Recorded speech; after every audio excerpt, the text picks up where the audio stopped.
Hey guys, thanks for joining us for the May newsletter. Summer is on the horizon. I can see it now. Vacations, beaches, concerts, baseball games, hiking. What are you going to be doing this summer? Have some fun. Before you go on vacation though, just a quick reminder to check out our online courses at cnslearninghub.com. There are a lot of courses there already, and we're adding more all the time. Also, we have live webinar trainings every month, and you can attend these in person or virtually. Our next one is coming up on June 19th, and will cover hours of service and ELD management. This is perfect for managers that monitor their drivers' logs and need a better understanding of how the admin side of the ELD works. We will throw links to these in the description below, or you can click on the link above. Get registered now, and we will notify you of all new free and paid courses as soon as they go up.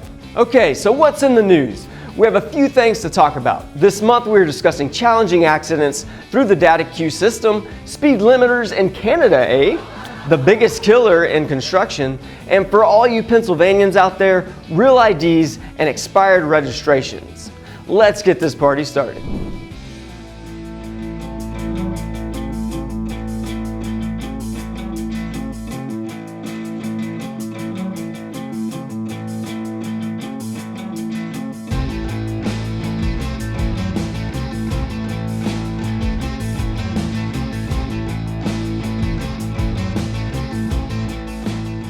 We hope you never find yourself in this situation, but as a trucking company that has a fleet of drivers that are constantly on the road, there's a good chance you're dealing with accidents. When your drivers get into accidents, there's going to be some kind of investigation done by the DOT. In many cases, these incidents are open and closed, but there will be situations where you might think that the accident is non-preventable, and that's where we can help.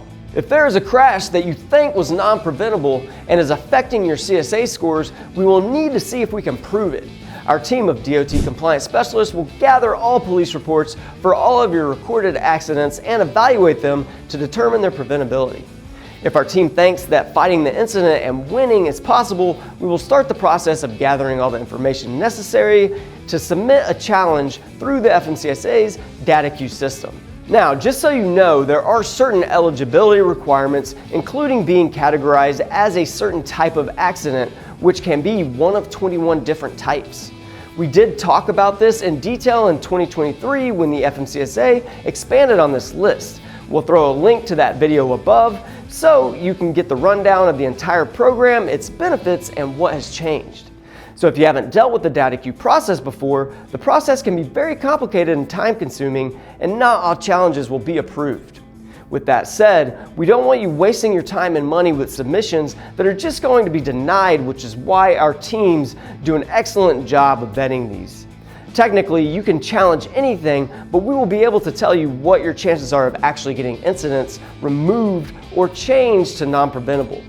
If you think you have an accident that should be considered non-preventable, just call, email, or fill out the form below, and one of our DOT compliance specialists will help you out. So, one big question that is probably floating around in your head right now is, why would I even want to fight a crash? Well, accidents tend to have a domino effect, and it all ends up leading to spending more money that you didn't expect to spend. Outside of your normal trucking expenses, you are probably dealing with other unplanned costs like maintenance issues, roadside violations, accidents, and any legal fees that might go along with those accidents, which can be very costly. Just to give you an idea, the average settlement for a truck accident is around $74,000, and many of them go into the $100,000 to $200,000 range, and 12% of verdicts have even gone over $1 million. And after you've spent all that money, then you're dealing with the aftermath of higher insurance premiums, higher CSA scores, and brokers being more hesitant to work with you because now you're considered unsafe. And since all reportable crashes are listed in FMCSA's safety measurement system over the last 24 months, you could be dealing with these secondary issues for a couple of years. So, how are you going to fight these accidents? Well, when it comes to challenging an accident, there are two main things that need to be addressed: fault determination and preventability, and these can sometimes be confused. Fault determination is based on evidence, witnesses, motor vehicle laws, and the actions of both drivers, whereas preventability is determining if the driver failed to do everything reasonable to avoid it. Think about that last statement for a second. they're determining if the driver did not do everything possible to avoid it. So they're not doing you any favors here by trying to prove it non-preventable. They're going straight to figuring out what you did wrong. And just so you know, all crashes are marked as preventable by default, which is why one of the most important things a fleet can do is document everything. Maintaining an accident register and accident files will allow us to conduct an analysis of what caused the accident and determine its preventability. Then you can file a DataQ submission, which can be a difficult and time-consuming process, sometimes even taking months. Carrier service providers like CNS have a much higher success rate with these submissions than driver challenges, and there's a reason for this. There are a number of tedious steps that need to be followed, and sometimes things can be missed if you aren't familiar with the process. For this reason, we do offer a roadside and incident report management service. This will consist of 3 major steps with a lot of other sub-steps. Step 1 consists of gathering all accident data. Step 2 is the review of all that data and determining the crash preventability. And step 3 is the DataQ submission. If you think you have an accident that should be considered non-preventable, please give us a call, email us, or fill out the form below, and one of our DOT specialists will be able to help. So y'all have definitely heard us talking about speed limiters over the years. It's been discussed as a potential regulation in the US for quite a while now. We've done articles on it, linked above. We did a video on it last year, also linked above. And we even talked about it on our podcast. Well, you get the point. So, if you live in or travel through British Columbia, Canada, or BC, you're in luck. Starting April 5th, 2024, a speed limiter requirement affecting most heavy trucks has gone into effect, so watch yourselves. If you already haul in Canada and have questions about these changes, just give us a call, email us, or fill out the form below, and one of our DOT compliance specialists will be able to answer your questions. But if you have been hauling throughout Canada for a while, this shouldn't be a huge surprise to you. Ontario has been capping speeds at 65 miles per hour since 2008, and so has Quebec since 2009. Their goal, as always, is to reduce the number of crashes due to speeding and make roads safer for everyone. But a secondary goal was to decrease greenhouse gas emissions, to do their part in that whole global warming thing. Yeah, you remember that. You remember that was being talked about all that time ago, right? You remember? Well, as far as the first goal of reducing accidents, according to the research, Ontario has seen a 73% reduction in speed-related crashes involving commercial vehicles after the province's mandate took effect. That is pretty significant, actually. Maybe there is a connection between speeding and accidents. Who knew? So, with this new rule, if you are operating in British Columbia or BC, speed limiters will need to be activated and set to a maximum of 65 miles per hour. And just so you know, the speed limit on major highways in BC ranges from 70 to 75 miles per hour, so hopefully this doesn't cause other issues with holding up traffic. We all know the argument with this rule. If 2 trucks are on the same highway and using speed limiters, and one is just a little too slow, it is going to take the other one years to pass them. Well, not years, but you get it. It will seem that way to anyone trying to get around these semis. And if you are wondering if you can be fined, of course, the answer is yes. It could run you over $250 for any of these violations. And it may not seem like a huge amount, but if you get hit with multiple, it will definitely add up. On another note, if you are a US-based carrier looking to get in on the speed limiter fun and want to haul freight in Canada, there are a few things that you need to do to get started. First of all, you need to get your CSA carrier code. You can actually purchase that through us at our online store. Just go to our website and click on the Shop Now button. Second, although it's not required, you can enroll in the free and secure trade program.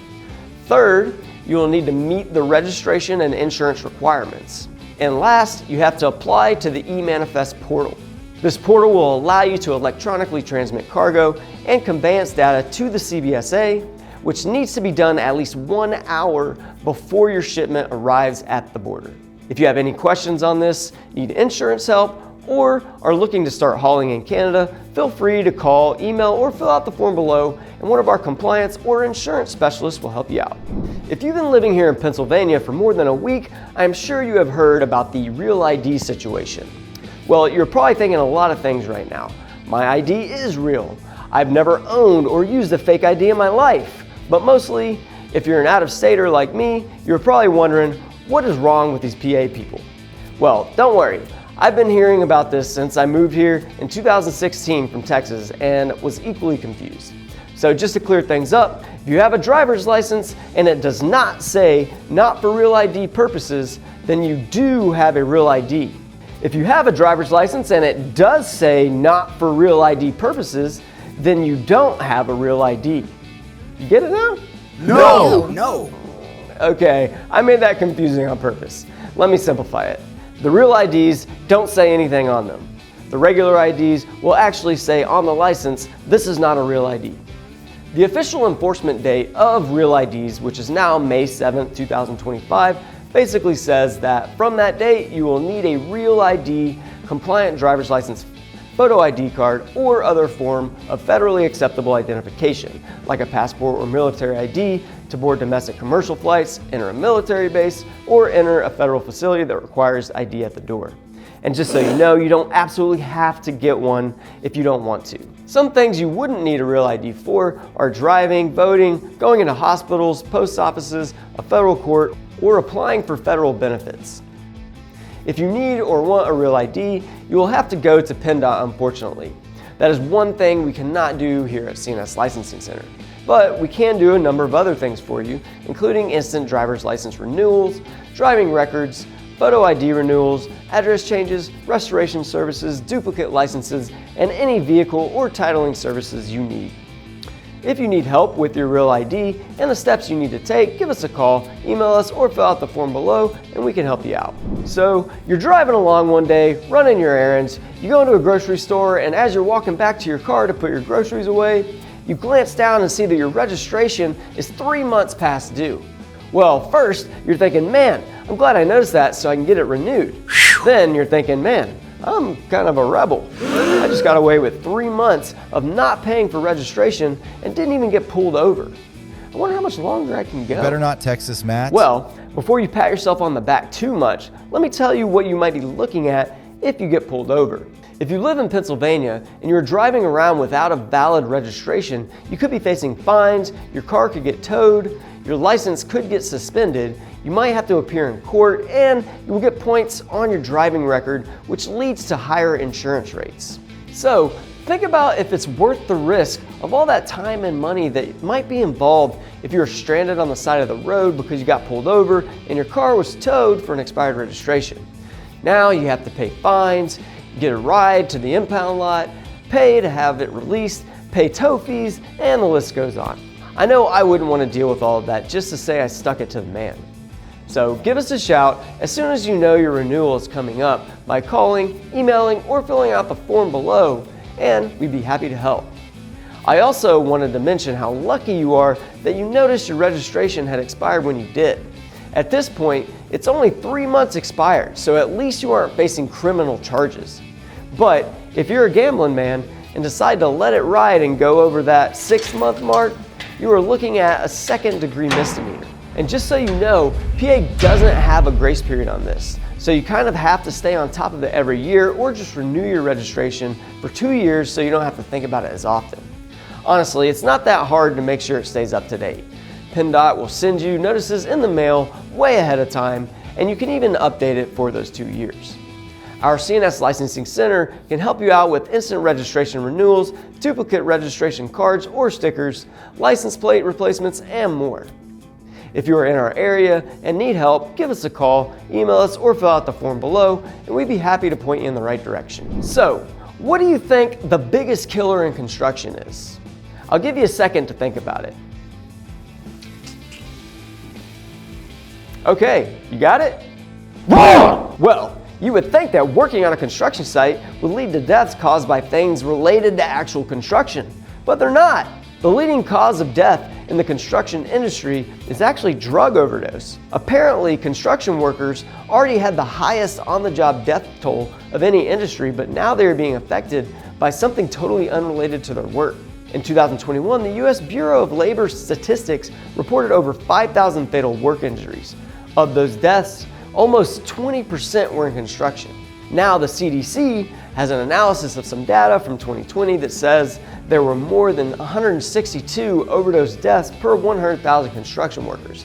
Based on that, the Department of Labor decided to compare those numbers to an on-the-job construction deaths in 2020, which was about 10 workers per 100,000. And what does all that mean?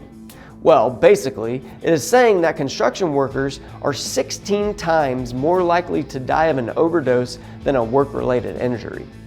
This is sad, interesting, and unexpected all at the same time. But how does this even happen? Well, if you think about it for a second, it does start to make sense. From a numbers standpoint, drug overdose is a bigger threat to construction workers than the actual work. But the reason they are on the addictive opioid medications that are causing overdoses is because they are managing pain from work-related injuries. Safety has to be the highest priority on these job sites. If you are an employer that manages safety-sensitive employees, you can always get in touch with us by filling out the form below. Construction sites have all kinds of safety protocols in place to avoid injuries, or at least they should. But ultimately, things happen. And when those construction workers are in recovery and trying to get back to work, that is when the issue comes in. Most of them are most likely prescribed strong medications, and they're simply using it to mask the pain so they can get back to work. They do have to pay the bills. And it's all good because the doctor prescribed it, right? Well, maybe. These drugs can be highly addictive, especially when they're overprescribed or abused. Sometimes a person doesn't even know the dangers of the medication until it's too late. If you watch our videos and read our articles often, you've probably heard us talk about drugs pretty regularly, and one of the drugs we have discussed is fentanyl. Not long ago, we were talking about the possibility of fentanyl being added to the drug testing regimen for federally regulated employees. Why? Well, fentanyl overdoses have become a huge issue in the past years. It's an opioid that is 100 times stronger than morphine. We'll throw that link above so that you can check that out. But let's get back to our construction workers. You remember that little issue we had with the opioid prescriptions from 1999 to 2014? Well, in that time, opioid prescriptions quadrupled and prescription opioid overdose deaths increased at a similar rate. One year, it was found that 240 million prescriptions were written for opioids in 1 year. Think about that for a second. At the time, that would have been enough prescriptions to give every adult their own bottle of pills. And the results were more deaths from overdoses. In general, it was just medications that were being overprescribed and a lack of understanding of how dangerous these drugs could be. According to the CDC, in 2017, the opioid crisis claimed 64,000 American lives, and in Pennsylvania, the drug overdose mortality rate doubled from 2014 to 2020. So how do we help control this issue for construction workers? Well, help is going to have to come from the top, and the CDC has a few recommendations for employers. Number one, make sure workers have full health benefits. That should offer coverage for injuries, physical therapy, mental health, and even substance abuse. Number two, if a worker is injured on the job, give them paid time off. Number three, have open communication about how employees can avoid misusing opioids and other pain treatments they can talk to their doctors about. Number four, employers can establish a work environment that makes workers feel comfortable talking about issues, whether it be related to mental health or substance abuse. Number five, larger companies can create internal employee assistance and peer support programs. Number six, for smaller employers, you can work with community-based organizations to get workers the help they need. In addition to some of the things I just mentioned, employers can also expand on their drug testing policies that are already in place by testing for synthetic opioids. Back in 2018, the DOT added 4 opioids that are regularly abused. Those were hydrocodone, hydromorphone, oxycodone, and oxymorphone. It is also helpful for managers to understand reasonable suspicion in the workplace and how it can help workers stay safe, which is something that is required for DOT-regulated employers. Check out the link above to some videos that talk about what reasonable suspicion is and how managers can use it properly. Typically, managers should be looking for signs and symptoms like slurred speech, unsteady walking, difficulty completing routine tasks, confusion, or just unusual behavior. This applies in all workplaces, but is even more important when considering safety-sensitive employees because using prescription or over-the-counter medications could affect their ability to perform their jobs safely. As an employer that manages safety-sensitive employees, you need to have a drug testing policy in place as well as a workplace safety plan. These can be complicated and they really need to cover you from all angles so you can avoid any potential lawsuits. If you manage safety-sensitive employees, want more information on a supervisor reasonable suspicion training, or if you just have general questions, call, email, or fill out the form below and one of our occupational healthcare specialists will help you out. Well, that's it for this month. I hope you learned something.